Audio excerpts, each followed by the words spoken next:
ইমান সময়ৰ পৰা যে কল কৰি আছোঁ, ৰিচিভ কিয় কৰা নাছিলা? ক'ত আছা? কাৰ লগত আছা? কথা পাতিছা ন বেলেগৰ লগত? আৰু ইমান অনলাইন কিয়?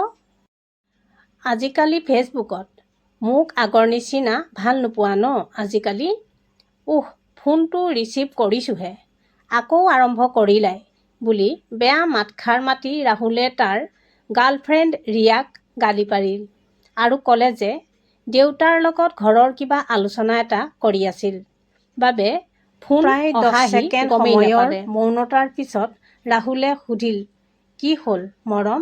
ৰাহুলে ৰিয়াক মৰম বুলি মাতে। বেয়া পালা? চৰি। ৰাহুলৰ সেই চৰিটোকে যেন তাই অতপৰে বাট চাই আছিল। থুকাথুকি মাতেৰে তাই তপৰাই ক'লে, আচলতে ভুল মোৰেই, তুমি চৰি ক'ব নালাগে। আই এম চৰি। লগে লগে সিফালৰ পৰা ৰাহুলে তাইক চুমা এটা দিলে আৰু তাইও ৰাহুলক লভ ইউ বুলি কৈ মৰম যাচিলে। ৰাহুল, মৰম শুনা না, মই মাৰ লগত অলপ বজাৰলৈ ওলাই যাওঁ, আহি কল কৰিম, তুমি ভাত খাই ল'বা দেই। ৰিয়া, হ'ব বাৰু, বাই।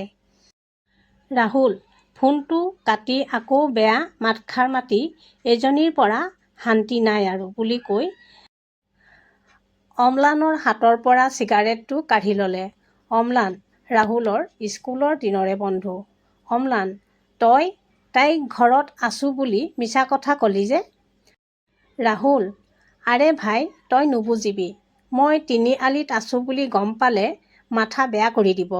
এইবোৰৰ পৰা আমনি লাগিছে আৰু কি যে সমস্যাবোৰ চপাই ল'লোঁ নহয়, এতিয়া এৰিবও নোৱাৰোঁ আৰু মোৰ তাইৰ লগত ৰিলেশ্যনত থাকিবলৈ অলপো মন নাই। খঙত যেন তাৰ চকু মুখ ৰঙা হৈ গৈছে। অম্লান, বাদ দে এইবোৰ। মৃদুহঁতৰ ৰুমত পাৰ্টি আছে, আজি যাবিনে? ৰাহুল, যাব পাৰি, পিছে আৰু কোন কোন আহিব? অম্লান, তাৰ গাৰ্লফ্ৰেণ্ড আৰু লগৰ কেইজনীমান আহিব আৰু পলাশ আহিবও পাৰে। ৰাহুল, ঠিক আছে, মই ঘৰলৈ গৈ গাটো ধুই ওলাই আহিম। একেবাৰে দুয়ো ঘৰাঘৰি গুচি গ'ল। ঘৰ পায়েই ৰাহুলে জেপৰ পৰা মোবাইলটো উলিয়াই দেখে ৰিয়াৰ 10টা মিছ কল। অনিচ্ছাৰ স্বত্বেও সি ৰিয়ালৈ বুলি ফোনটো লগালে আৰু এবাৰ ৰিং কৰোঁতেই তাই ফোনটো ৰিচিভ কৰিলে।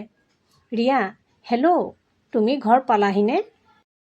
ৰাহুল, নাই, এক্সিডেণ্ট হৈ ৰাস্তাত পৰি আছোঁ বাটত। ৰিয়া, কি যে কথাবোৰ কৈ থাকা নহয় তুমি? পালাহি নাই কোৱা?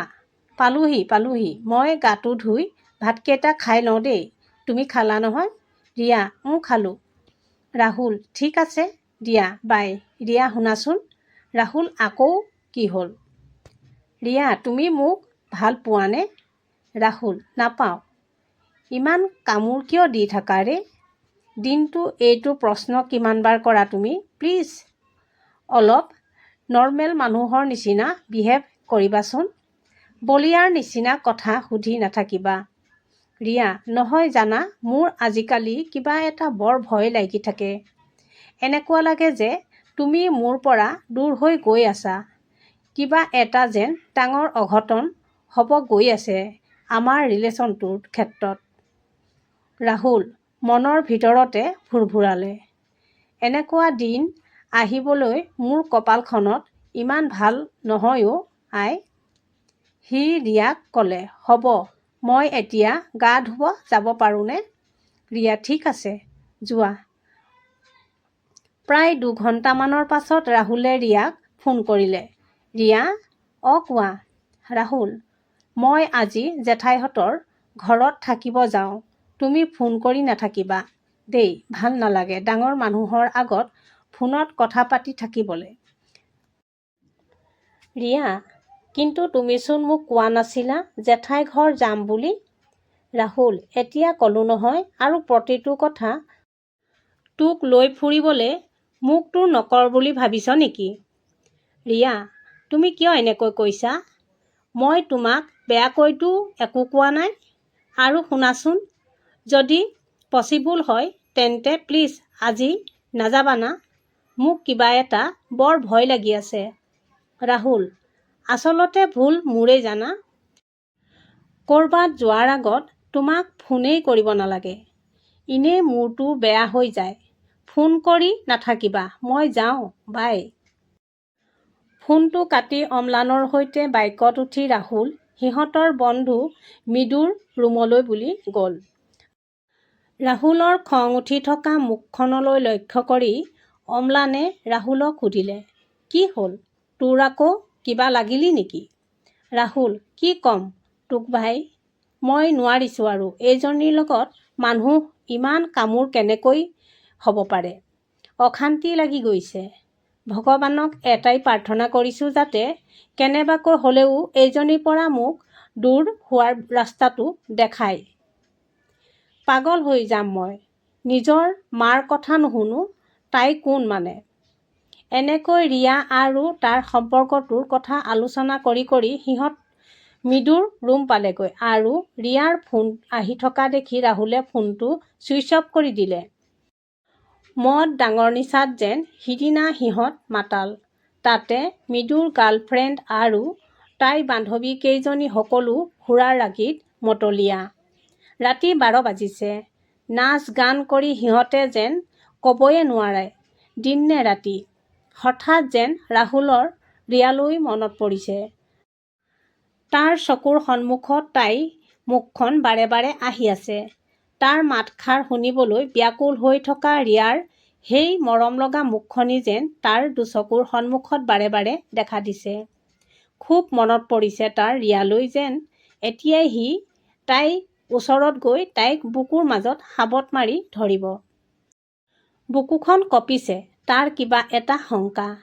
সি ফোনটো অন কৰি ৰিয়ালৈ কল কৰিলে, কিন্তু ৰিয়াৰ ফোনটো ছুইচ অফ। আনদিনাতকৈ অলপ বেছিকৈ নিচা হোৱাৰ বাবে সি কেতিয়া টোপনিত বিচনাত ঢলি পৰিল গমেই নাপালে। ৰাতিপুৱা 9 বজাত সাৰ পাই সি ফোনটো চালে। আচৰিত, ইমান পৰে সদায় ৰিয়াৰ 10টা 12টা মিছ কল থাকে, আজি এটাও নাই। সি ৰিয়াক ফোন লগালে, কিন্তু তেতিয়াও তাইৰ ফোন ছুইচ অফ। অম্লানক উঠাই সি ঘৰলৈ যাবলৈ ল'লে আৰু বাইকত উঠি ক'লে, আজি ৰিয়াহঁতৰ ঘৰৰ ফালৰ পৰা ৰাস্তাটোৱেদি যাম। অম্লান: সেইফালে যাবি জানো? গোটেই ৰাস্তা পানী হৈ বোকা হৈ আছে। ৰাহুল: নাই, একো নহয়, যাওঁ বৈ। অম্লান: ঠিক আছে বৈ। এনেতে সিহঁত গৈ ৰিয়াহঁতৰ ঘৰৰ ওচৰৰ পাইছেগৈ। পদূলিৰ পৰা চোতাললৈকে মানুহৰ লানি। বুকুখন তাৰ কঁপিব ধৰিছে। ভিৰৰ মাজেৰে সি আগুৱাই গ'ল ৰিয়াহঁতৰ চোতাললৈ। কিনকিনীয়া এজাক বৰষুণ। চুলি দাড়িৰে ভভকাৰ হৈ থকা মুখখনত এসাগৰমান চকুপানী লৈ হাতত ফুলৰ থোপাটো লৈ এখোজ দুখোজকৈ ৰাহুল আগবাঢ়ি গৈছে ৰিয়াৰ মৰিশালীটোলৈ। আজি 2টা বছৰ বাগৰি গ'ল ৰিয়াৰ মৃত্যু হোৱাৰ। ৰাহুলৰ যেন ৰিয়াক লৈ এক প্ৰচণ্ড ভক্ষ। সেইদিনা যদি সি তাইৰ কথা শুনি ৰৈ দিলেহেঁতেন, সেইদিনা যদি তাৰ ফোনটো সি ছুইচ অফ কৰি নাৰাখিলহেঁতেন, হয়তো ভাত বনাওঁতে জুই লাগি চটফটাই ফুৰা ৰিয়াজনীক সি তাৰ গাড়ীৰে হস্পিটেললৈ লৈ গ'লহেঁতেন। মৃত্যুৰ আগমুহূৰ্তলৈকে তাৰ নাম মুখত লৈ থকা ৰিয়াক যদি সি তাৰ জীৱনৰ অকণমান সময় দিব পাৰিলেহেঁতেন, তাইৰ সেই সৰু সৰু আশাবোৰ যদি সি গুৰুত্ব দিলেহেঁতেন, তাইৰ অভিমানবোৰ ভাঙিবলৈ যদি সি চেষ্টা কৰিলেহেঁতেন। 2 বছৰৰ আগত ৰিয়াৰ যিকেইটা ফোন কলে তাক আমনি দিছিল, আজি সেই ফোন কলৰ বাবে সি ব্যাকুল হৈ থাকে। যিজনী ৰিয়াৰ প্ৰতিটো কথা তাক শাসন কৰা যেন লাগিছিল, সি আজি সেই শাসন বিচাৰে। ৰাতিপুৱা শুই উঠি যাৰ 12-13টা মিছ কল দেখি সি খঙত জলদগ্ধি হৈ পৰে, আজি যেন সেই ফোন কল কেইটা সি বিচাৰি ফুৰে। যাৰ মাতটোৱে তাক আমনি দিছিল, আজি যেন সেই মাতটো সি বাৰে বাৰে শুনিব বিচাৰে। কিন্তু এয়া জানো সম্ভৱ?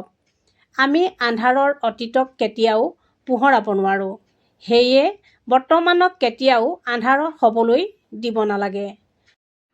কোনোবা নোহোৱাৰ পিছত, আঁতৰি যোৱাৰ পিছত তেওঁৰ গুৰুত্ব বুজি পায়। কাষত থাকোঁতে যদি গুৰুত্ব দিলেহেঁতেন হয়তো আজি ৰাহুলেও নিজক লৈ ইমান ভূক্ষেপ নহ'লহেঁতেন। জীৱনটোৰ বৰ জটিল আৰু বৰ চুটি। কেতিয়া কোন ক'ত হেৰাই যায় আমি কোনেও নাজানো। গতিকে আমাৰ আশে-পাশে থকা আমাৰ শুভাকাংক্ষী, আমাৰ ভালপোৱাজন, আমাৰ পৰিয়ালৰ সকলোকে সময় থাকোঁতেই গুৰুত্ব দিয়াটো, নহ'লে যে সময়ৰ বতাহে কাক উৰুৱাই নি ক'ত পেলায় আমাৰ নিজৰ মানুহবোৰক ক'ত হেৰুৱাই পেলাব ধৰিবই নোৱাৰোঁ। নমস্কাৰ।